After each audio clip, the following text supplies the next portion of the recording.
Bonjour à tous et bienvenue sur la chaîne du Harpouille 2 ans. Alors comme vous avez pu voir sur la petite vignette, aujourd'hui on démarre l'année avec une rencontre. Cette rencontre, vous reconnaissez le lieu, elle est venue ici chez nous au Harpouille 2 ans et j'ai le plaisir donc de vous présenter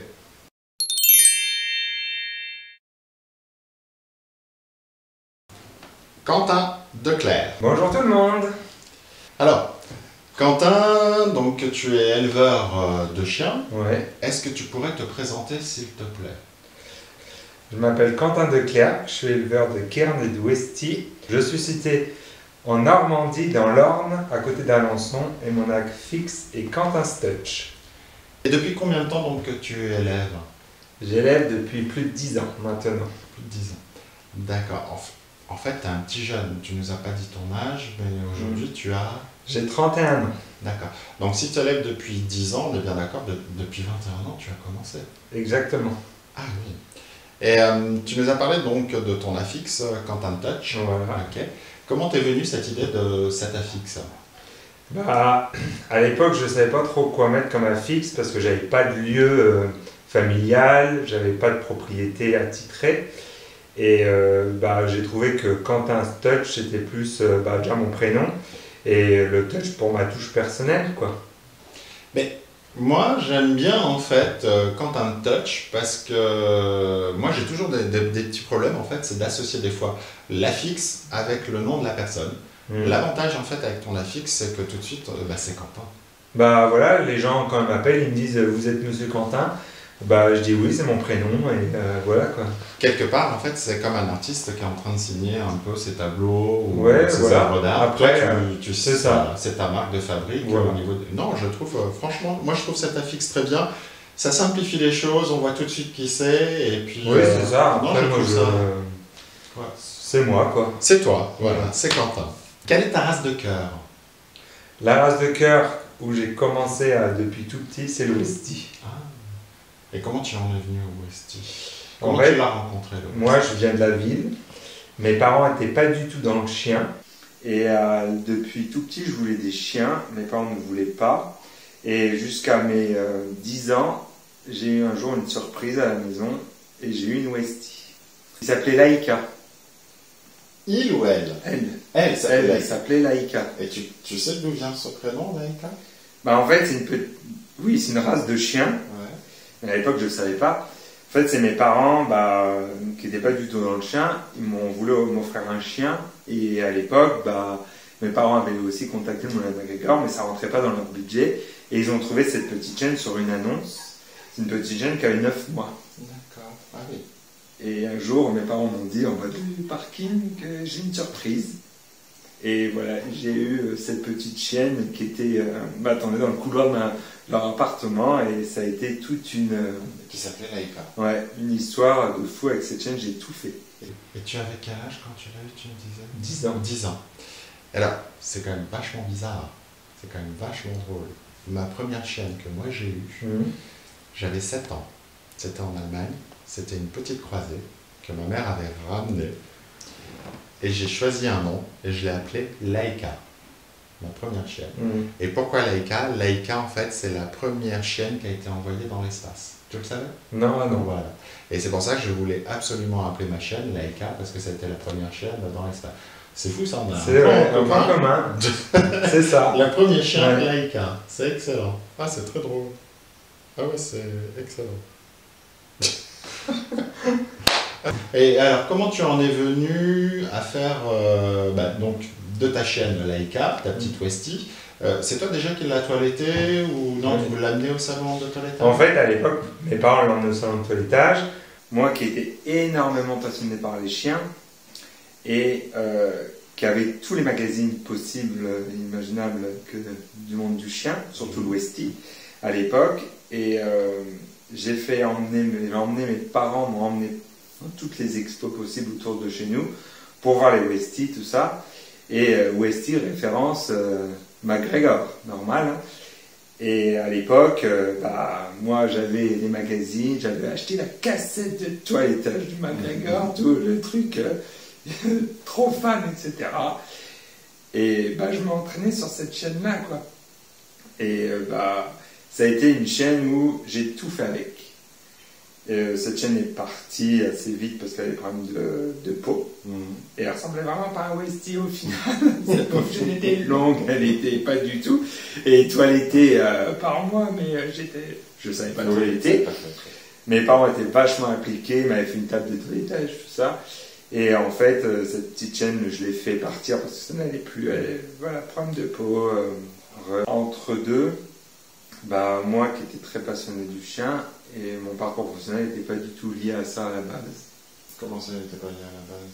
Parce qu'en fait, mes parents, le monde du chien, ils disaient que c'était pas un métier, quoi. Et à 16 ans, j'ai été faire un jour j'ai été à une démonstration d'agility sur un cours de chinois à Mondeville, où il y avait pas mal de gens qui présentaient l'agility avec Decathlon, et j'ai rencontré des gens qui m'ont pour rentrer dans leur club en fait, ils m'ont dit de venir et je suis venu, ils avaient plein de chiens, ils m'ont prêté des chiens pour faire de l'agility et c'est comme ça qu'après en deuxième j'ai eu une petite Jack Russell qui s'appelle Volcan. D'accord. Qui a 18 ans actuellement.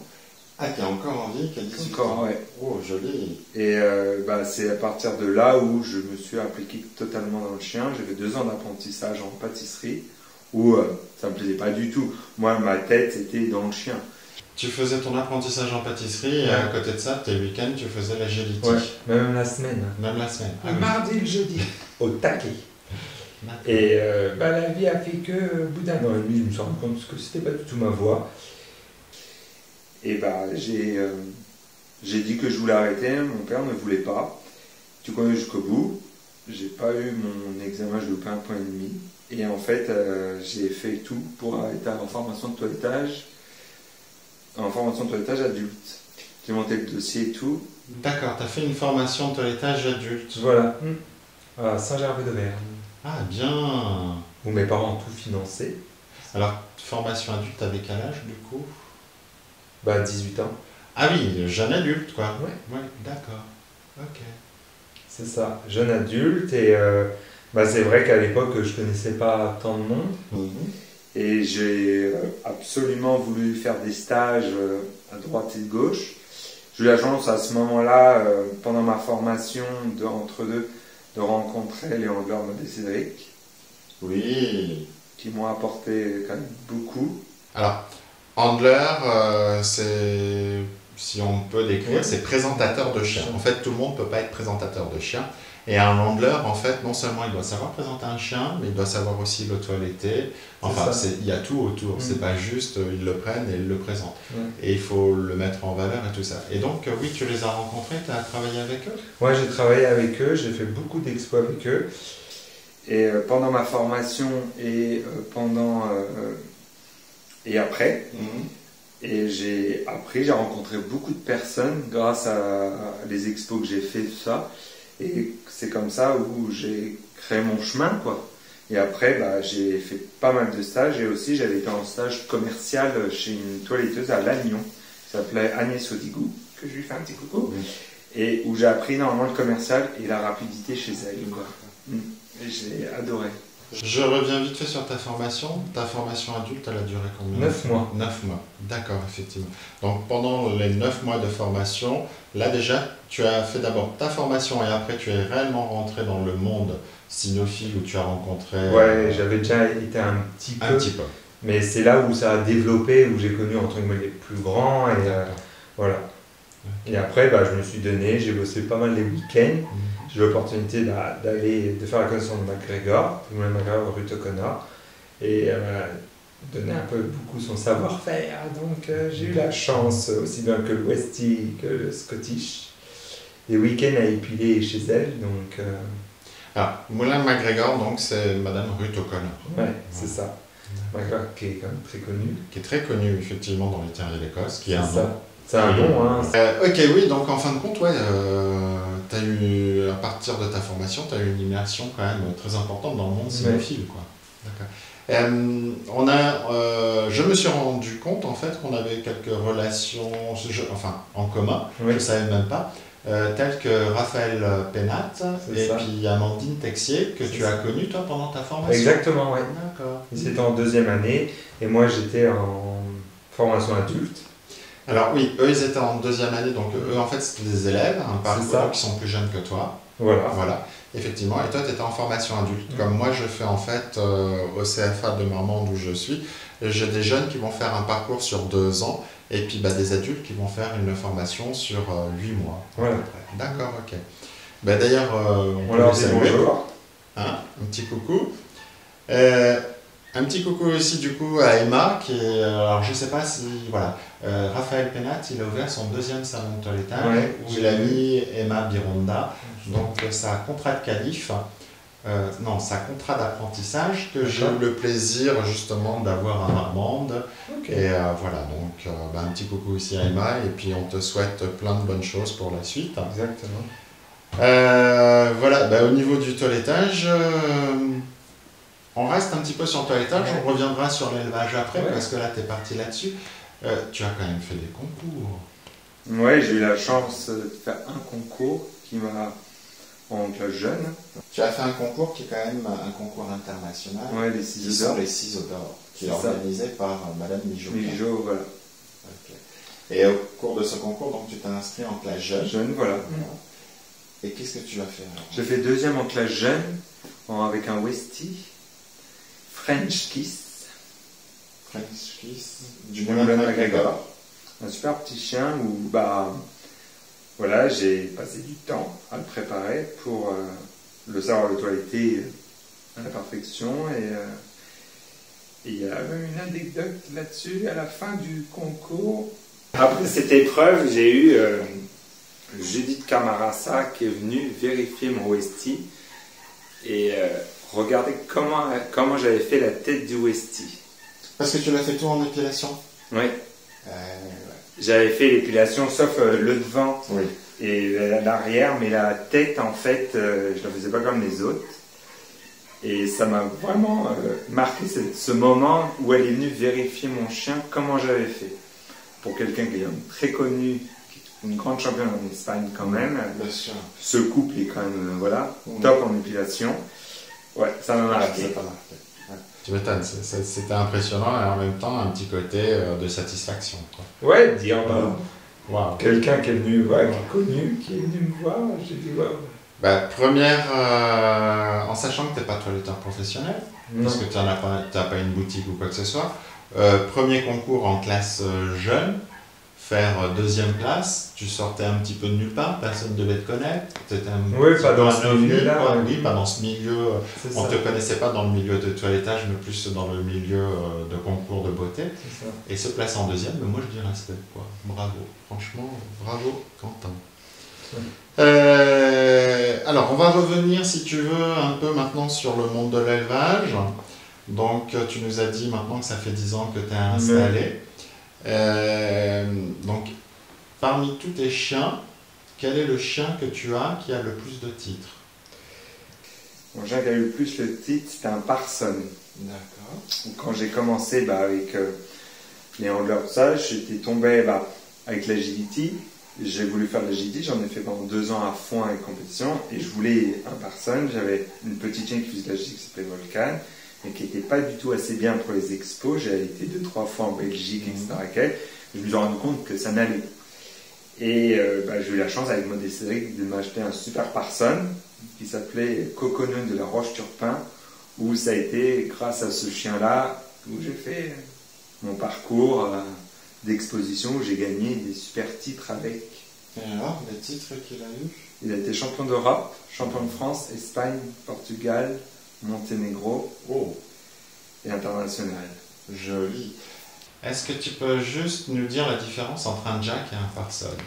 Un jack, il rentre dans un rectangle et le Parson va rentrer dans un carré au niveau des longueurs de pattes, mais le Parson va être un peu plus court et le jack va être plus long. Après, les chiens où je rêverais, ça a été entre guillemets Touch of Class, qui a été un Westie, qui était par moi. Touch of Class.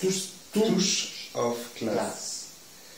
Alors, son petit nom c'était Candido, où ça a été le Westie, où j'ai toujours rêvé d'avoir, entre guillemets, ce chien qui était fabuleux à mon goût. Après, il y a plein de chiens qui m'ont marqué. Il y en a plein dans mon parcours où j'ai pu présenter, ou quand j'ai fait un peu de en ligne moi-même, présentateur de chiens d'exposition. Dickens a été un chien d'un Scottish que j'ai eu longtemps à la maison, où j'ai fait des belles victoires avec. Mais Dickens, il venait d'où? De MacGregor. De MacGregor, d'accord. Et ce chien-là, où monsieur et madame Georges m'ont fait confiance, où j'étais très content. J'ai fait ce que j'ai voulu avec ce chien. Alors attends, tu nous dis, il appartenait à monsieur et madame Georges. Donc ouais. C'était un moulin de MacGregor, mais il voilà. n'appartenait pas à madame O'Connor. Non, pas du tout. Madame O'Connor l'avait vendu donc voilà, à ces gens-là, c'est particulier. Qui s'appelle, tu disais? Monsieur et madame Georges. Monsieur et madame Georges, qui eux te l'ont confié justement. Pour les expositions, ils se sont mis un peu en okay. les jeux dedans. Et qui m'ont fait confiance. J'ai fait, avec ce chien, je l'ai fait champion de France. J'ai même été à l'étranger. J'ai une relation avec ce chien et encore maintenant, je le vois. Parce qu'il est encore... Oui, il est encore en vie. Après, j'ai eu aussi la chance, c'est Valérie Guigné avec ses personnes qui m'ont fait confiance et surtout Madame Bedet. Alors, Valérie Guigné, c'est une éleveuse? Ouais. Comment j'ai...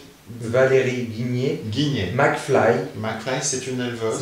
C'est une éleveuse de personnes à l'heure actuelle qui m'a fait confiance et une amie à elle qui est Madame Bedet, qui est maintenant éleveuse aussi. Et j'ai ce petit chien où j'ai gardé longtemps, il s'appelait Floul. D'accord. Où là j'ai fait beaucoup d'expos. Qui était un personne. Qui était un personne, ouais. À cette époque-là, où j'ai eu la chance d'avoir la ménage, j'ai fait. C'était top. En fait, tu as eu plusieurs chiens qui t'ont marqué, tu as un peu de mal à choisir. Tu es un passionné à fond. Oui, à fond. Tous, quoi. Et je fais toujours ça à fond avec amour, quoi. Est-ce que tu peux me décrire à tes yeux le Cairn? Moi, le Cairn, c'est un petit chien pour moi, happy. En un seul mot, pour moi, c'est le petit chien happy. Petit chien heureux. Heureux, qui s'adapte à toute situation et un compagnon fidèle. D'accord. Est-ce que tu pourrais nous donner ton plus beau souvenir dans le monde canin? Alors, comme tu as les deux casquettes, puisque tu as fait mon plus beau souvenir, c'est quand j'ai gagné le championnat d'Europe avec mon personne. Qui s'appelait Coconoun, de La Roche-sur-Pin. Au championnat du monde, tu as gagné? Oui. Non, championnat d'Europe. D'Europe. Le championnat d'Europe, tu as gagné avec ce chien et tu as fait quoi? Explique-nous. J'ai gagné l'IB du championnat d'Europe. D'accord. Avec Coconoun de La Roche-sur-Pin. Meilleur de race. Et tu as fait meilleur de race? Oui. Wow. La meilleure personne, ça a été ma plus belle victoire dans ce milieu-là. Attends, tu es en train de me dire... Tu l'avais j'avais inscrit amené deux chiens championnat d'Europe. D'accord. Je me dis, on a plus de chances quand même de gagner qu'un pupille dans ces grosses compétitions-là qu'avec un adulte où il y a énormément de chiens. Et j'ai eu la chance de gagner avec ce chien-là. Tu nous dis qu'il y avait énormément de chiens donc dans la classe ouverte. Oui. Ouverte, il y avait combien? Est-ce que tu t'en rappelles? Non, tu t'en rappelles pas. Est-ce que tu peux nous raconter ta plus belle rencontre dans le monde canin? Ma plus belle rencontre, ça a été Estelle Marc. Alors, qui c'est Estelle Marc? Estelle Marc, c'est une toiletteuse et angleuse qui était située sur Saumur, qui a quitté le monde du chien. Pour moi, c'était ma plus belle rencontre. Une amitié qui est très forte maintenant. Et j'ai appris énormément avec. Alors, moi, Estelle Marc, je la connais grâce à Sébastien. Je la connaissais de vue parce que c'est une femme qui présente avec énormément d'élégance. Donc, tu la vois en ring, tu ne peux pas la louper. C'est ça. D'accord. Et donc, vous avez travaillé ensemble? On a fait beaucoup d'expos ensemble. En tant qu'angleur, je l'ai assisté beaucoup. J'ai voyagé énormément avec pour faire les expos, quoi. Ouais, ça a été ma plus belle. Et comment tu as rencontré Estelle? Par hasard, à une exposition où je voulais aller à ce fameux championnat d'Europe. Je ne voulais pas y aller tout seul. Et j'ai demandé à sa maman, qui s'appelait Blondine, s'ils allaient au championnat d'Europe. Si je ne me trompe pas, maman, donc Blondine, elle est éleveuse, non? Oui, elle était éleveuse et aussi elle présentait un peu de chiens en exposition. Et c'était à Sintra. Je l'avais vu un été, je lui ai posé la question s'ils allaient au championnat d'Europe. Il m'avait dit oui, je leur ai demandé s'il y avait une petite place pour moi. D'accord. Mais je ne les connaissais pas. C'est comme ça qu'a démarré votre amitié? Exactement, oui. D'accord. En même temps, il y avait de la route, vous aviez le temps de faire connaissance. C'est ça.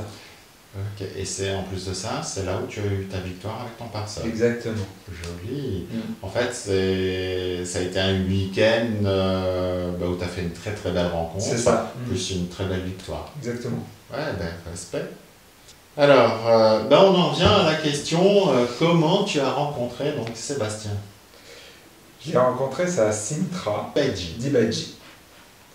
C'est un chien qui m'a marqué. J'ai toujours aimé le petit cairn. Et c'est comme ça que j'ai été rencontré, c'est ça hein? Tu te rappelles toi? Tu te rappelles pas? Si, je Si, me c'est rappelle ça. à Sintra, tu étais là. Je t'avais fait des photos du chien. Tu étais là, tu aidais, tu travaillais pour Cédric. Voilà, et Maud. Gégou, oui, c'est Maud qui n'était pas là, je crois, mais il y avait Cédric et Ouais. vous étiez deux à l'aider parce qu'il avait beaucoup de chiens, je me rappelle très bien. Ouais. C'est la fameuse photo que tu as de Dibaji que tu es en train de présenter. Voilà. Où j'avais gagné j'avais gagné les 3 jours, la nationale des Lodges, championnat du Portugal et tout, oui, je me rappelle très bien. Et là, donc, tu as rencontré Sébastien parce que bon, tu faisais déjà du cairn? Je commençais le cairn et je voulais un joli petit chien parce que j'avais mon parson, mais je voulais me lancer complètement dans le cairn. Et je pense que c'est à ce moment-là où je t'ai demandé un chien. C'est là où, un peu plus tard, je sais plus. Un jour, tu m'as appelé, tu m'as dit j'en ai un pour toi. Quoi. Oui, c'était un peu plus tard. Ouais, un peu plus tard. Parce que vous me l'avez apporté à la Nationale des Livres. Non, il te l'a apporté. Non, tous les deux. Ah, parce que j'y étais, je ne me rappelle pas. Ah si. Bah, il était pas tout jeune, hein, Titi. Ah, mais c'est Titi! Mais oui, c'est Titi. Non, tu n'étais pas. Mais si, Titi, si. Ah bah, si, puisqu'il m'a demandé comment il s'appelle. Comment il s'appelle? Si, ça y est, je me rappelle. Et je lui disais, mais je sais pas, nous on l'appelle Titi. Il y a si longtemps. Mais oui, moi ça fait donc du coup, ça fait quoi, 9 ans du coup qu'on se connaît. C'est pas évident de commencer dans le monde de l'élevage. Est-ce que tu as des gens qui t'ont aidé ou est-ce que tu as pris des, comment on peut dire, est-ce que tu as pris des références ou des maîtres, je ne sais pas comment on peut dire. J'ai pris des références. Ouais. Après, j'ai eu la chance de ma vie rencontrer Juliette Léon, qui a été ma femme et mon ex-femme maintenant, qui m'a appris énormément sur la partie élevage. Qui je suis, c'est grâce à elle. Et après, j'ai eu Sébastien qui m'a énormément apporté sur les lignées des cairns, où j'ai pu faire mon bout de chemin avec des chiens qu'il m'a offerts, des mariages que je me suis fait. Et je pense que c'est grâce à ça que je suis maintenant, quoi. D'accord. Alors, juste pour bien qu'on comprenne, tu dis donc que Julia, la partie élevage, donc la partie élevage, c'est quoi? C'est les mariages, c'est les naissances? C'est aussi de savoir comment gérer une maman, comment aussi des mariages, comment sélectionner un chien. J'avais mon œil plus sur la morphologie, mais moi je voyais beaucoup expo à cette époque, et dans l'élevage, il n'y a pas que la morphologie, il y a aussi le caractère. Parce que pour un chien, c'est ultra important. Pour vendre à quelqu'un, il faut aussi choisir des bons caractères. Et ça, c'est super important, quoi. Et après, donc, tu dis Sébastien, donc, t'a aidé. Il t'a aidé, donc, tu disais... Bah oui, à m'offrir des chiens. Où j'ai pu faire mes mariages, évoluer. Des bons mariages, des mauvais mariages. Où j'ai fait moi-même. T'as fait ton expérience. J'ai fait mon expérience et mon ressenti, quoi. D'accord. Voilà. Et donc, toi, disons, tu sélectionnais, tu faisais des mariages ou autre, et tu demandais à Sébastien ce qu'il en pensait de ce que tu avais produit ou pas, ou à quelqu'un d'autre. Je sais aussi que tu es avec Christine Escal. Ouais, parce que j'ai eu la chance qu'à cette époque, j'ai cherché un petit mâle. Oui. Elle m'a fait confiance, elle m'a confié Bambino, qui a été un petit chien transitoire chez moi, parce qu'à cette époque, j'ai cherché un mâle. Voilà, qui m'a apporté du bien, et voilà, et j'ai eu la chance d'avoir maintenant une amie que j'ai régulièrement en contact, et voilà. Après, non, je fais mon bout de chemin tout seul, quoi. Mon expérience, après je demande des noms des chiens, tout. Voilà. Super, super. Parce que je pense qu'on a chacun sa vision des choses, et on a chacun, on ne peut pas se dire moi je fais ci, moi je fais ça, parce que je pense que chacun a sa personnalité, chacun travaille différemment, et le jugement c'est très compliqué, quoi. Mais de toute façon, si on prend plusieurs personnes, et qu'il y a une personne qui va lire le standard du cairn, Voilà. et qu'après derrière on demande à chacun, suivant ce qu'ils ont entendu, de faire un dessin du cairn, on aura tous un dessin différent Tout à fait. parce que c'est par rapport à l'interprétation. Voilà, c'est ça. Ok. Où c'est qu'on peut te trouver sur le Bah, net? sur Internet, sur mes réseaux sociaux. Tes réseaux sociaux, on va commencer. C'est la page de mon élevage, Quentin Stutch, et sur Instagram, ou après sur mon site Internet. Et sur ton site internet. Donc moi je vous mettrai de toute façon, bah, déjà je vais les faire apparaître, et puis bah, Sébastien lui les mettra dans la barre d'infos juste en dessous pour retrouver donc les coordonnées de Quentin. Quentin, je pense qu'on a fait le tour. Est-ce que tu veux rajouter quelque chose? Non, ça y est, c'est bon. Ben écoute, nous ça nous fait plaisir que tu apparaisses dans notre vidéo parce que bah voilà, comme tu disais avec Sébastien, bah, vous deux vous travaillez ensemble, il t'a aidé. Et puis bah, pour nous c'est une continuité naturelle parce que bah, tu es une belle personne et qu'on apprécie énormément. Bah, là-dessus, bah, nous on va vous laisser. C'est ça. On se retrouve dans 10 ans. Dans 10 ans pour une nouvelle vidéo donc avec Quentin. Et puis bah à bientôt pour une prochaine vidéo. Bye bye. Après, tu vois, moi aussi, le truc, c'est que quand je vous entendais à Croft, tu sais, on est parti à Croft, toutes les anecdotes, mais moi, j'ai pas autant de temps que vous en élevage, quoi. Pour ça, je dis dans 10 ans, ah oui, ça sera encore autre chose, quoi, parce que quand je vous raconte, moi, je suis tout couillon quand j'ai conduit tout le long, et que tu te dis, bah, ils ont fait ça, et moi, J'étais mon nana, et puis on a bourlingué, bon maintenant on s'en moins, mais je te dis pendant des années on a bourlingué. C'est là où t'as compris, ils sont malins les vieux. Parce que t'avais trois vieux dans la voiture, on est bien d'accord. T'avais Marilyn Courant. T'avais Ruth O'Connor, Sébastien Batz. Ils prennent un petit jeune pour conduire en Angleterre pendant qu'ils sont en train de discuter tout le machin. C'était excellent. Tu l'as pas vu, on aurait dit un petit écolier là, tout ça. Ça y va jamais celui-là. Voilà. Alors t'hésites pas à leur faire bonjour tout le monde. Salut. Salut tout le monde. Tu me regardes pas moi, tu regardes lui. Ouais. Ouais. Voilà. Ok. Parti, mon petit Quentin. Alors tu verras, des fois moi je me la fais en 2-3 fois. Je recommence et tout. Voilà. Ça va être chiant. On dirait moi. Non. Monsieur Bach, son tour.